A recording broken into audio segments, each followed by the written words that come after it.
Welcome everybody to our 9th Hangout on Air, hosted this evening by the Google developer experts from around Africa. The GDE Hangout on Air is a community meetup. It's a nice way for all of us to meet together once a month, almost like face-to-face, and share with you things that we've learned over the last month, things that are exciting for us, and give us a little bit of opportunity to geek out together. If you've got any questions that you'd like to have answered, feel free to post it into the live chat, and we'll get round to answering them towards the end of the show. The video for the show will also be available shortly afterwards. And if you'd like to tweet, have a use of the hashtag Google Africa Devs. This month, we're going to have a recap of what's new on Google Cloud. There's a lot of things that have been released over the last couple of months, and we'd like to share some of the things that are most exciting for us. On the call today, we have myself, Dale, a Cloud GDE from Cape Town in South Africa, and I'm going to let the other Google developer experts introduce themselves, starting with two of our new experts, Kimoon and Mike. Welcome, Kimoon. Cool, thanks, Dale. Hi, I'm Kimoon, and I'm a new Google Cloud developer for Africa, specifically in the Johannesburg region. I'm also a Google Cloud trainer, and I specialize in big data and machine learning on the Google Cloud platform. I'm also an organizer for various GDG cloud groups, which in South Africa, that includes Johannesburg, Durban, and Cape Town. So please join our meetup groups as I do a lot of talks, and please join me and the team to learn more about the Google Cloud platform. Thanks, over to you, Mike.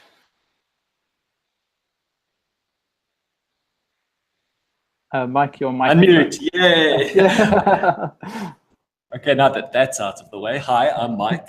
I'm a Web Technologies GDE. Which basically means I can be obnoxiously pro JavaScript and web. And yeah, so that's me. I'm a community guy. I like organizing meetups. We actually have one that's going to start just after this hangout. I organize the Josie.js meetup and the Docker meetup. And yes, I'm prone to hyperbole, so sorry. Who's next?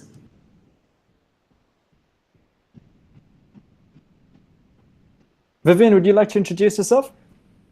Hi, my name is Vivian Akinyi. I work at Google as the Developer Ecosystem Community Manager, based out of Nairobi. Hi, everyone. Kenneth here. Sorry, my video is not on. I'm Kenneth Kinyanjui from Nairobi, Kenya. I'm one of the Google experts. For my part-time, I lead the GDG Cloud Nairobi. Thank you.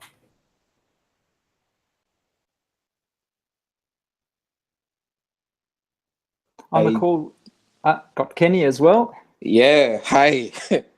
I'm still trying to figure out how it works. Hi, my name is Kene. I'm a Google developer expert product design out of Lagos, Nigeria.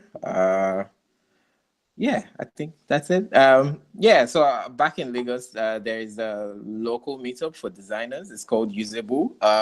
Please check it out and take time to attend if you can. And yeah, very excited to what we're about to learn today. Yeah. Hey everybody, it's Alex here, Android GDE from Cape Town. I've been around for a while, so if you've seen any of these hangouts before, you've probably seen this face. Here to learn a bit more about what's been happening in the cloud space. It's over to you, Dale. Thanks, Alex, and thanks everyone for introducing yourselves. The main theme this evening is what's new on Google Cloud. And we're going to be chatting about some of our favorite tech that's been released over the last couple of months. Two of the announcements that I've got or that have interested me. The one is that IoT Core is generally available. I come from an embedded background, so IoT has always been pretty close to my heart. And to see it go from public beta in September last year to generally available in February this year has been amazing. So IoT Core, in brief, allows you to connect IoT devices to Google's cloud platform, to manage them, as well as receive data from those devices. Companies like Blaze, which is one of the bike sharing startups in the US, sends GPS data, accelerometer data, all sorts of atmospheric data from their bikes to the IoT Core.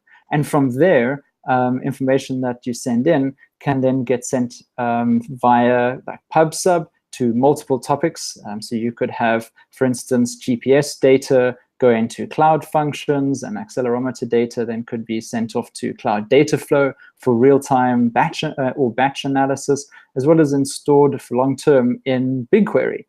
So it's nice to see that the ecosystem is supporting open protocols like MQTT, as well as HTTP for simpler interfaces, and then allowing us to do a lot of machine learning on the back end with that information.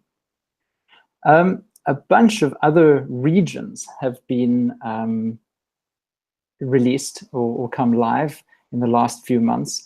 And starting with Sao Paulo in Brazil, is Montreal in Canada, Mumbai in India, and in the Netherlands. And coming soon are data centers in Osaka in Japan, Hong Kong, Los Angeles, and Finland.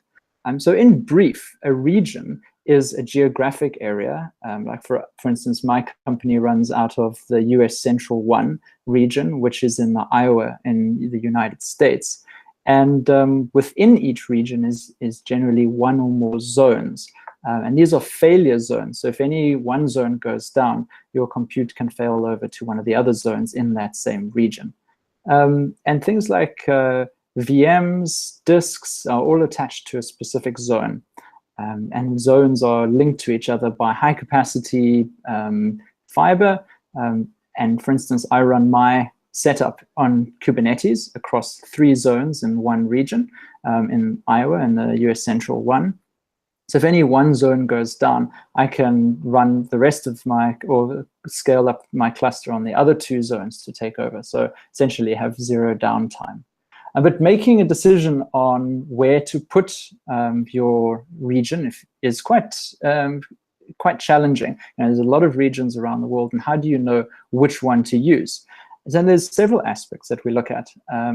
Ping time is one of them.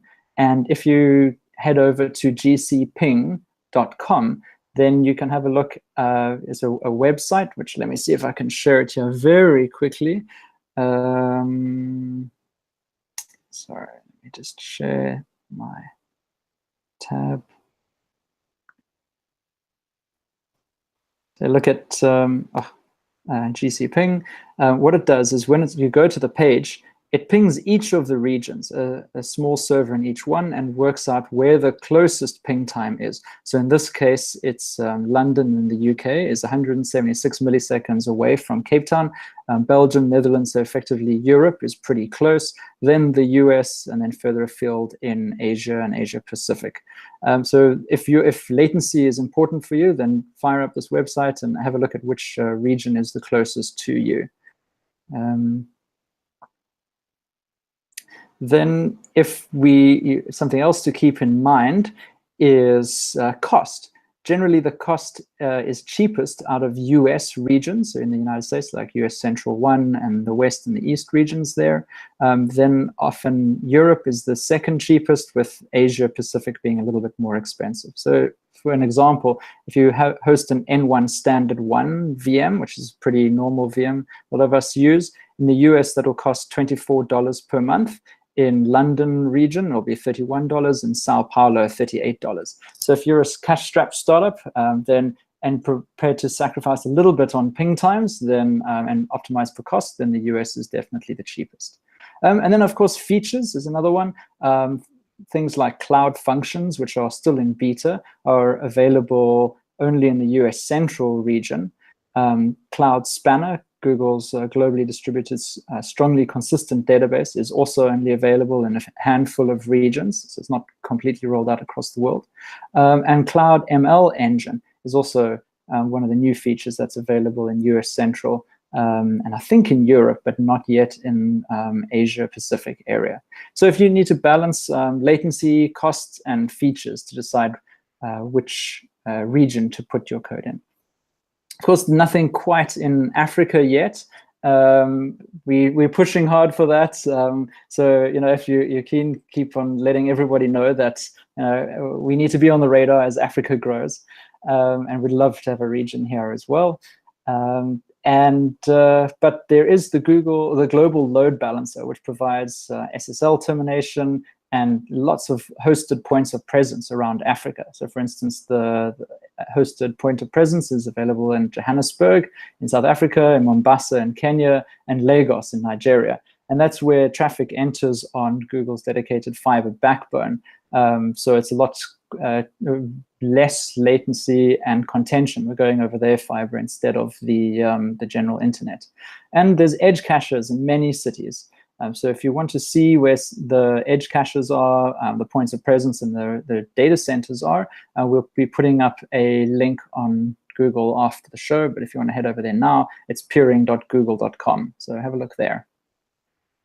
I'm going to hand over to Kim Moon now to tell us about what he finds exciting in cloud. Cool, thanks, Dale. I have 3 things for you guys today that I'm really excited about.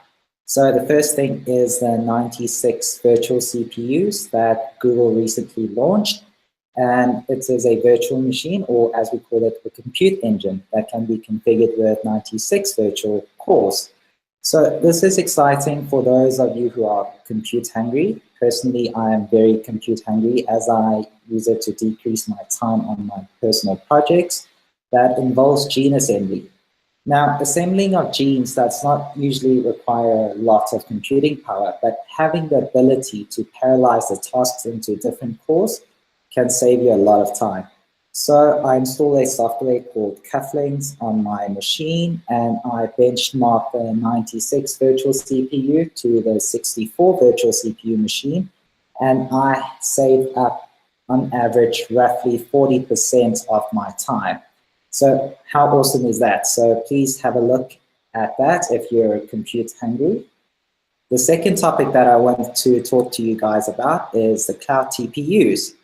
So it's finally in beta, which means that it's publicly available. So just a brief background, TPUs, or TensorFlow Processing Unit, is a chip that Google themselves create for specifically training machine learning models. And usually training models require enormous amounts of computation, which is traditionally done using either CPUs or GPUs. Now, one can usually expect to wait weeks in getting the model trained. In my case, I use my GPU at home to classify images of myself and my brother, and it takes nearly 2 weeks to train the model. Now, using those TPUs, I brought that time from weeks to hours very easily. Now, for those geeks out there, each TPUs can process up to 180 teraflops, whereas my graphic cards can only do 9 teraflops. So flops is short for floating point operations per second and is a measure of the processing speed. So teraflops are 1 trillion floating operations per second. Just a brief background. Now, compared to my GPU, essentially I have 20 times more processing power in the cloud. Now, this does not mean that it's expensive. So it costs around $6.50 per cloud TPU per hour. And if you run this for a day, that is less than $200. It's cheap, it's a great product, and if you hate slow model training like me, go have a play around with it. Now, the third interesting or exciting product that is released is GPUs in Kubernetes. Well, if you're already using containers, you can now use GPUs in Kubernetes engine. So using GPUs in Kubernetes engine is in beta and can turbocharge your compute-intensive applications like machine learning, image processing, and financial modeling. And by packaging your CUDA workloads into containers, you can benefit from massive powers of Kubernetes GPU whenever you need it without having to manage hardwares or even virtual machine. And essentially, it applies a taint and toleration technique, which is a technique to ensure only pods requesting GPUs will be scheduled onto nodes with GPUs, and prevent pods that don't require GPUs from running on them. And this is great if you use some product called Stackdriver on the Google Cloud Platform, so you can visualize these metrics. So you can see the GPU duty cycles for different jobs just to see whether it's working correctly as you intended to. An example of who uses this product is a ride-sharing pioneer called Lyft. For instance, they use GPUs in Kubernetes Engine to accelerate their training of their deep learning models. So if you guys are interested in all three of these new products on the GCP platform, please have a read on the Google Cloud Platform website. There's lots of information on it. So thanks. Over to you, Mike. Yeah, remember to unmute this time. Okay. So my point is, I'm not a cloud guy, so it's pretty tenuously cloud related, but a big part of the progressive web app narrative is performance, right? Things need to be fast.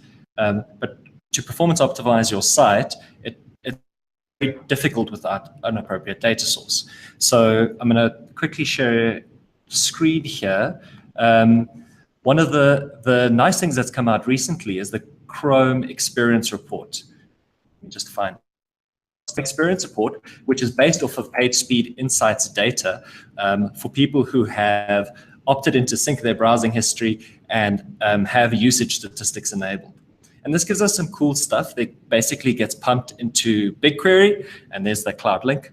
And in BigQuery, you can then take a look at these data sets and you can see, well, what are my first contentful paint and other key page insights metrics for various different endpoints and broken up by country, which is incredibly useful for us because finding local data is very difficult. So what I've done is I've taken some of the data set for South Africa. So this is browsing history from South Africa and going to a website that, without picking on anyone, it's my company's website. So if the performance is awful, blame us. And then you can take a look at something like the bin density, which basically gives you the effective frequency to first contentful paint. You can simply export the stuff to Google Sheets and chart it as so. And you can see that we've got a real peak at around a second and a lot of data under 3 seconds, essentially, which is not a great first contentful paint. And it also shows that loading time is not necessarily a scalar value, but it's a lot more of a range of values. And I think that's it. So data is always useful, and I'm going to stop presenting now. And on to the next part. Thanks, Mike, and thanks, Kim-Moon. This brings us to the next section of our Hangouts today, talking about some of the meetups and study jams that we have around the continent. Kenneth is going to tell us about what he's doing in Nairobi.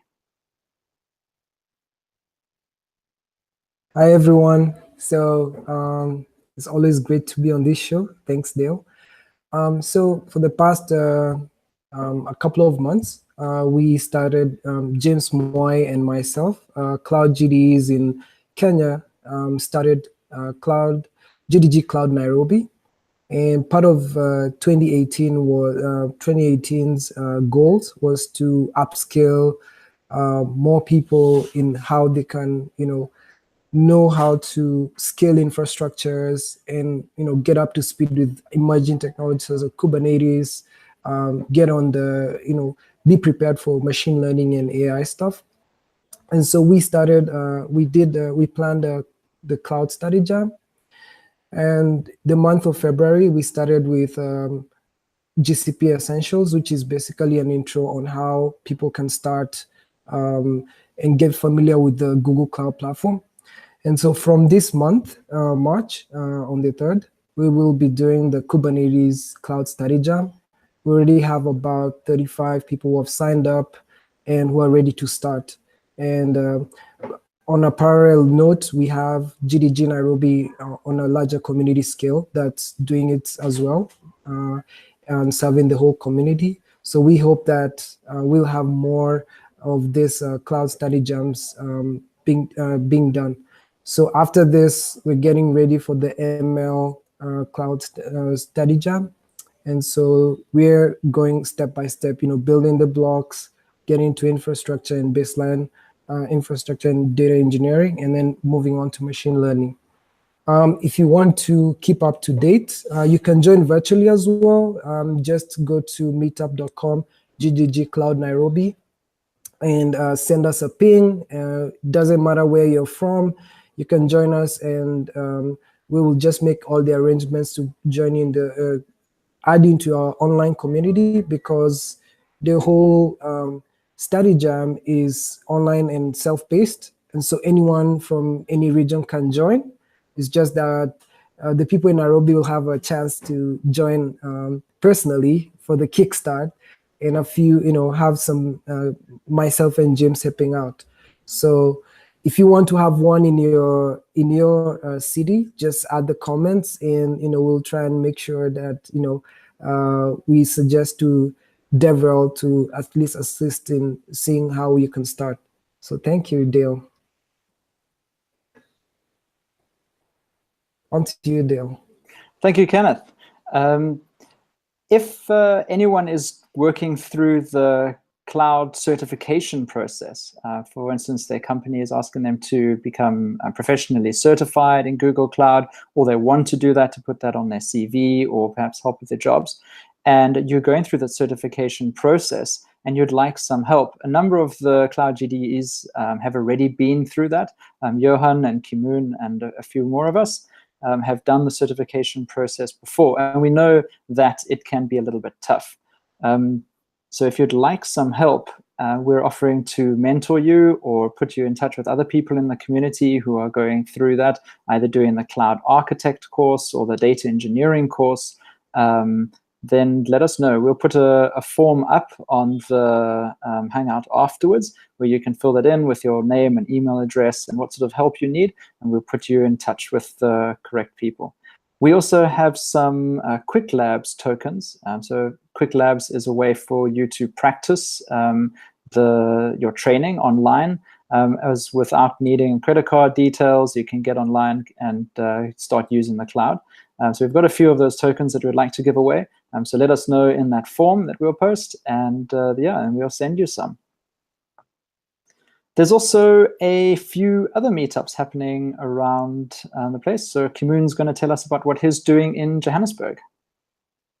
Cool. So there's a GDG Cloud Johannesburg and Cape Town that we are currently running in South Africa. And in these meetups, what we do is called a Google Cloud Fundamentals course, which is your first step towards getting your certification. You have to take this one-day course in order to do both data engineering and cloud architect. And these courses are normally one day, which is held at the Google offices in Johannesburg and at Workshop 17 in Cape Town.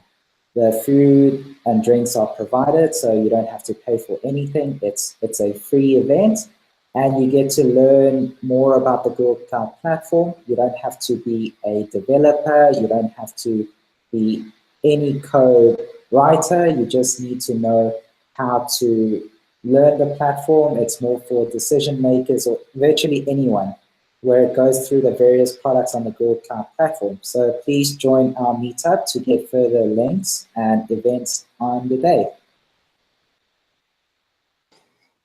Thanks, Kimoon. And me again.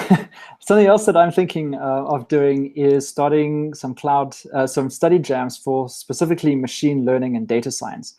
So if this is something that you'd like to see in your city, please let me know. We'll also put a link to a sign-up form where we can keep you up to date. This is in conjunction with the Meetup, Machine Learning Meetup group in Cape Town. And the idea behind this is that a lot of us, especially developers, have heard the buzzwords, maybe done a little bit of studying on our own, but want to join a community where we can learn from each other. So we're probably going to work through on Saturdays, maybe once a month. We get together, we learn and share our experiences. In study jams, we probably go through either the MIT or the Stanford courses. There's a bunch of tutorials on Kaggle, and a fantastic book which I've bought for myself, which is the Introduction to Statistical Learning, which has the handy PDF online of the full book. The author has made it available. So if anyone who wants to get into the maths behind machine learning, it's also available. So we'll put that link up for the book afterwards. So probably in April will be our intro course, assuming no one, or that you don't have a background in machine learning. So come along in April at Cape Town. We'll put some notices up on the meetup group, as well as email you if you fill in the form. So April will be the intro, May being a little bit more detail, and then see how that goes for June and July. And as we go along, get industry experts and people who are using machine learning day to day to come and talk to us as well. And so we'll put the link up afterwards for you to let me know if you'd like to join in on this. And it doesn't just have to be if you're in Cape Town. We will make all of our content available. So, but if there is others that, like Kenneth, who want to host machine learning study jams in Nairobi, and possibly we do some more in Nigeria or throughout the continent, then yeah, let us know. So that brings us towards the end of our show this evening. If you've got any questions, please let us know, and we'll answer those.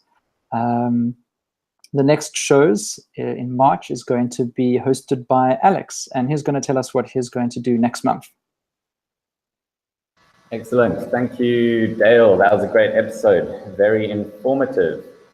Before I talk about the next episode, I do actually have a question. It's not strictly cloud related, but Kimoon, the boxing gloves behind you, I'm quite intrigued. Can you tell us the story behind that? So it's a boxing glove signed by Sugar Ray Leonard, who's a 5-time world champion, and we have clearly hanging it on our wall because to show that we are in the fighting spirits for Google Cloud Platform. Excellent, thanks. That's pretty legit. Okay, so next episode. Now, we might not have a Google Cloud region in Africa yet, but recently it actually became possible for developers to sell their apps and support in-app purchases through Google Play in another African country. So previously, only developers in Nigeria and Egypt were able to register Google Play merchant accounts, but now South Africa has joined that list. Hurrah! That means it's now possible to monetize your Android apps in South Africa. You can both charge for app downloads and offer in-app purchases and subscriptions. So in the next Developers on Air episode, I'll be sharing my experience of adding in-app purchases to Android apps. And I'll be focusing on what's possible, the best practices, as well as things to watch out for. So if you're interested in Android dev or making money, I suggest you join for the next episode, which will be in exactly 3 weeks from today. That's Thursday, the 22nd of March. So spread the word about that if you're interested in Android or making money. Cool, thank you. Dale, back to you. Who isn't interested in making money? Thanks, Alex. And then next, the month after that, in April, the 26th of April, we've got Mike presenting a show on the web. Do you want to give us a quick briefing on that, Mike? Yes. So again, to sound like a stuck record, it is the year of PWA after all. We'll probably end up talking about progressive web apps. I'd particularly like to showcase some stuff from the continent and see what people are building in the continent, particularly looking at local data. A lot of it is North American and European centric, and it would be really nice to see, what we're producing and what our demands are. So that'll be predominantly what we cover, and that'll be on the 26th of April, right? Yes. Okay. Yeah, that's correct. 26th of April. Thanks, Mike. Back to you. And of course, then in May is Google I/O. So we'll definitely have a show about Google I/O and feedback, all the things that we've learned there. In June, we're looking for some ideas. So if you've got a topic that you'd like to hear, please let us know. And then in July, it's GCP Next, the Google Cloud Platform's next conference in San Francisco. So we're doing a feedback on that. So once again, if you would like to tweet, use the hashtag Google Africa Devs. and all the links from the show will be posted afterwards. Thank you for joining us, and we'll see you next month.